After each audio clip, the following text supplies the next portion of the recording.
삼기 신도시 청약, 하남 고양 전셋값 수요자 울산. 집값 안 오른 동네만 약발받는 대책, 오르는 곳은 더 오른다 라고 하면서 이야기하는 곳 중에 하나가 하남이다. 규제 이후에도 아직도 오르고 있는데 김포, 파주 이런 데를 이야기하든가 수원 이런 데는 계속 이야기하는데 하남은 조용하더라. 그 이유에 대해서는 이따 설명을 할게요. 자, 그러면서 매매 가격 지수 아직도 급격히 오르고 있어요. 매매 거래량 6월에 급증했죠. 매매 보면은 5선 연장역 들어온다는 그 역세권들의 아파트들의 거래가 많이 되더라. 전세 같은 경우도 보면 전세 가격 지수 쭉 올라가고 전세 거래량은 떨어지고 있지만 전세 가격 지수가 쭉 올라간다. 전세 가격 지수 쭉 올라가는 이유는 뭐예요? 교상, 3기 신도시, 청약, 대기 수요들이 몰려들고 있다. 전세 호가 역시도 계속 상승하고 있다. 자, 그래서 2년으로 했음에도 불구하고 1년에서 2년으로 4월에 연장했잖아요. 과천은 크게 영향받고서 전세가 뚝뚝 떨어지기 시작했고 매매가 역시 같이 떨어지기 시작했죠. 그런데 왜 하남은 오르냐? 과천에도 5천 세대 들어오긴 하지만 3기 신도시로. 과천 같은 경우는 대부분이 그 3기 신도시를 본 게 아니라 지정타를 보고 들어왔었죠. 근데 지정타는 인제 분양하게 생겼는데 2년으로 늘려버리니까 거기 전세 살 이유 없죠. 하남 교산 신도시 같은 경우는 1년이든 2년이든 길게 남았죠. 아직 내년에 하더라도 당장 영향받는 사람들도 있겠지만 꾸준히 내년 내후년까지 꾸준히 분양될 수 있고, 과천 지정타는 지금 분양하고 있고 교산 신도시는 내년이나 내후년이니까 여유가 한 1년 정도 더 있죠. 그러니까 전세가 영향이 크지 않았던 거죠. 매매가, 전세가 오르고 있죠. 계속 오르고 있다. 특히 6월 이후 미쳤죠. 이거 매매가가 저렇게 엄청나게 많이 오르고 있는데 뭐를 보면 되냐? 얘가 많이 떨어진 거지 이때랑 비교하면은 비슷한 가격인 거죠. 그리고 지금 보면 전세 같은 경우 4억 8천호, 전세 같은 경우는 계속 올려받고 있죠. 다른 데도 보면은 미쳤죠. 전세 갑자기 이런 것들 나오고 있다. 아니 근데 3기 신도시가 대안인 것처럼 이야기해서 3기 신도시로 이렇게 수요가 많이 빠졌는데 무슨 아직도 매매 수요가 많다고 이야기하는지, 대기 수요들이 많은 거죠. 실질적으로 이런 걸 보면 나올 수 있죠. 그리고 매매 가격 같은 경우 오르고 있다. 이사 강변 오르는 모습. 하지만 전세 조금 떨어졌죠. 요거는 조금 떨어졌는데 전체적으로 오르는 추세다. 하남 같은 경우는 강동구 이주 수요랑 대부분이 그 신도시기 때문에 갭투기가 어느 정도 들어갔죠. 그랬을 때 지금 교산 신도시 이야기에서 전세가를 마구 높일 수 있는 것도 역시나 많은 전세 들어가 있는 갭투기들이 많기 때문이다. 분양권 투기에서 갭투기로 많이 넘어갔죠. 자, 그랬을 때 강동구 이주 수요, 지금 하남이 되게 잘 버티고 있는 가운데 가장 큰 영향 중에 하나는 둔촌중공같이 대단지들 있잖아요. 거기서 이제 이주 수요들이 이주비 받고 이미 이주했죠. 하남이나 남양주 이런 쪽으로, 혹은 가까운 송파나 강동에 또 거주할 수 있죠. 전세로. 그런데 추진이 굉장히 늦게 되고 있어요. 계속 밀리고 있죠. 이주 수요들이 복귀할 시기가 점점 더 늦어지고 있으니까 아직도 여유가 조금 생기고 있는 거죠.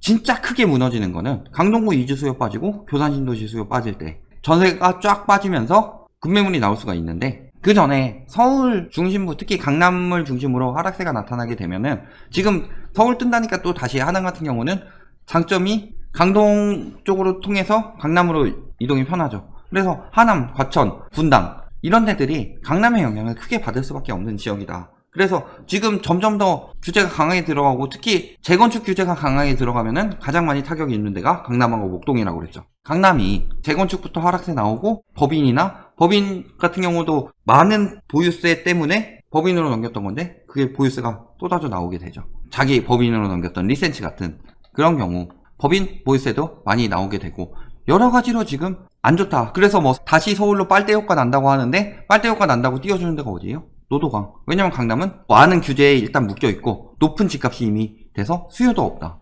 그러니까 강남은 말도 안 나오잖아요. 이게 무슨 소리예요? 지금 강남 매물이 없어서 그렇다 이런 얘기로 몰고 가는데, 또 기사에서 이렇게 띄우니까 매물 줄이는 거죠. 강남을 중심으로 하락세가 퍼져갈 수밖에 없는 상황이죠.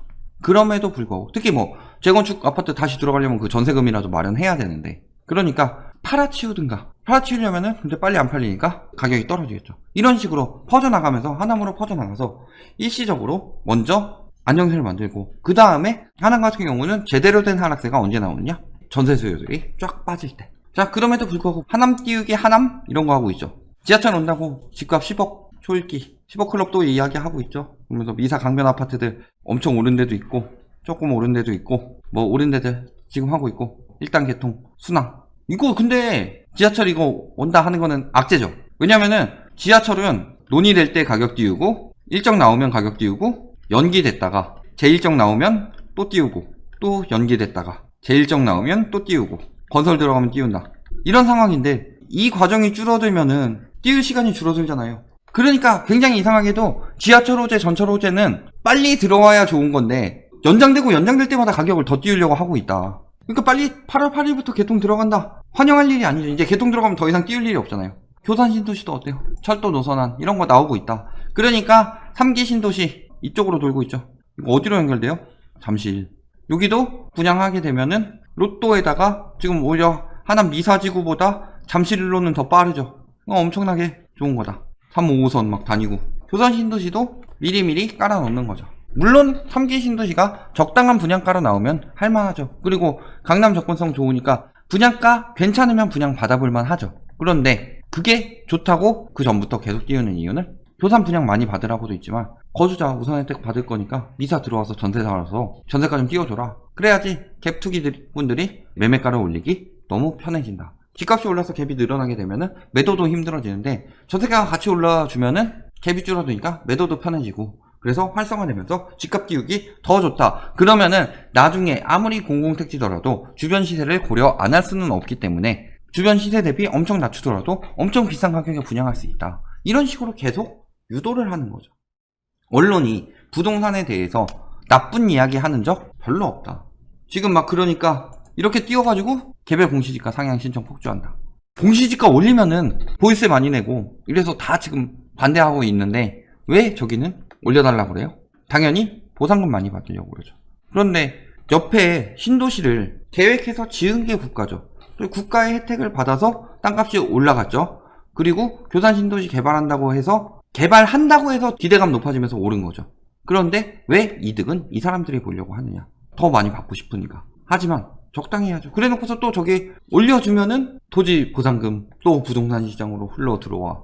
결국 보면은 이런 식으로 그러면은 여기도 띄우고 다 같이 띄웁시다. 띄울 거면 여기도 뭐 공시지가 거의 뭐 100% 가까이 올려주면은 서울 이건 제주도건 어디까지도 다 공시지가 100%로 맞춥시다. 그러면 되는 거잖아요. 실질적으로는 뭐다? 토지 보상금 산정에 영향 주는 것은 표준지 공시지가지 개별 공시지가가 아니다. 잘못 알고 있다. 대부분 사람들이 저렇게 시도하는데 헛쏘고다. 헛쏘고. 이번에 또 4기 신도시 이야기 나오고 있죠. 미니 신도시로 해서 광명, 시흥, 하남, 간북 이야기가 나오고 있다. 3기 신도시 때. 그런데 왜 안 됐어요? 비싼 보상비 때문이죠. 근데 미니 신도시 추가 조성 유력 혹은 4기 신도시 추가 유력 하면서 맨날 광명, 시흥이랑 하남, 간북 이야기 하고 있어요. 여기가 MB 때부터 택지지구로 추진했는데 공급정책 안 펴져. 다음 정부에서 집값 올리려고 이때 다 취소시켜버렸죠. 그런데 여기가 택지가 조성이 됐다. 미리 준비된 땅이다. 그런데 보상비를 너무 비싼데 왜 여기를 추진을 해요? 빠르게 추진한다고 저게 하게 되면은 40조에서 막 50조, 60조 늘어난 토지 보상금 부동산 시장으로 다시 올라서 가격 띄울 것임. 어른들 니들이 그럴 거잖아. 그리고 저게 안 하고 딴 데 하면은 공급 늦어지니까 가격 오를 것임. 그래가지고 아예 따투리 부지 같은 데 들어가서 빨리빨리 지으면은 크지 않으니 가격 오를 것임. 딴 데 해가지고 빨리 추진하더라도 가격 오를 것임. 무조건 가격 오를 것입니다. 특히 이런 거 이야기하면서 이거는 분명히 공급인데 또 이거 들어오면은 대기 수요 늘어나면서 전세가 올라가면서 매매가도 올라갈 것이다. 공급해도 올라가고 공급 안 해도 올라가면은 굳이 공급할 필요 없는 거 아니에요? 풍선 효과 있다가 빨대 효과 나오고 말이죠. 되도 않는 소리들을 하고 있다. 그래서 지금 토지거래 허가구역 추가 지정하고 있다. 많이 들어가고 있으니까 또 요것도 이렇게 지정될 정도로 과열된 하남 정부에서 투기할 곳을 알려줍니다 하고 또 이런 식으로 프레임 만들겠죠. 결론 뭐예요? 첫 번째, 지금 상승하고 있다. 조용히. 그런데 보도는 안 나오죠. 수원은 막 연일 때려주는데 하남은 왜 안 때려주냐? 하남은 대부분이 분양은 많은데 대부분이 공공분양이다. 재개발 분양 딱 하나 있고 나머지 대부분이 다 공공분양이다. 굳이 띄워줄 여건 뭐 한다고 해서 어차피 지금 하남은 사람들이 많이 몰리고 있고 여기에다가 더 호도해서 하는 것보다 차라리 그냥 민간 분양해서 분양가 더 많이 높일 수 있는 데들을 더 많이 호도하는 것이 건설사들한테도 이득이고 언론도 에너지 낭비할 필요가 없죠. 두 번째, 그래서 이렇게 뭐 조용히 오르고 있지만 뭐 굳이 때랑 똑같다고 보면 되죠. 이야기 안 해준다. 예전이랑 다르게.